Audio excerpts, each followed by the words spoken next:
My name's Sam from the YouTube channel Prep Medic, and in this video I'm going to show you how to apply a cat-style tourniquet to a severely bleeding extremity. Tourniquets are used for life-threatening bleeding from both the upper and lower extremities. Now generally, the tourniquet will not resolve for 4 hours. Under no circumstances should you remove a tourniquet once it has been applied to a patient. For application, this can be self-application or it can be applied to somebody else. In both those situations, the process remains similar. So when we're doing self-application with a cat-style tourniquet, I'm going to take this, I'm going to feed my arm into it. Now, generally speaking, if I can see where the wound is, I should place the tourniquet 2 to 3 inches above it, trying to avoid joint capsules because that will result in injury to the patient and more severe pain than the tourniquet will already cause. If I can't see where the bleeding's coming from, whether there's too much blood or they have a long sleeve coat on, I can take this and I can put it high and tight on the arm. Proper staging is a must for self-application. Now, when I'm putting this on, I want to make sure this red tab is towards the heart.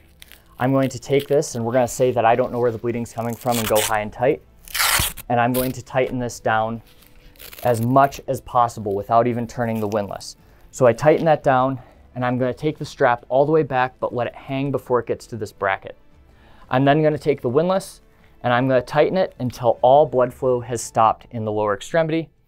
I'm going to take the tail of this tourniquet that I let drop a second ago. I'm going to feed it over, take the time strip, put it over, and then if you're in the mindset to do so, you can write the time of application to help the emergency room identify if it's safe to take off or if they need to provide medications to the patient prior to removing the tourniquet. The process for applying this to lower extremities in both buddy application and self-application is relatively the same. However, you may have to actually remove the end of the strap from the buckle to get it around a particularly large boot or to apply it to a leg while the person is trapped under a piece of machinery such as a motorcycle. If the first tourniquet applied to the patient fails to stop the bleeding completely, you can take a second tourniquet and put it on above the wound, either above this tourniquet or directly below it, and tighten that one down. If you don't have a second tourniquet, you can take the one that's already applied and attempt to turn the windlass a couple more times to stop that bleeding completely.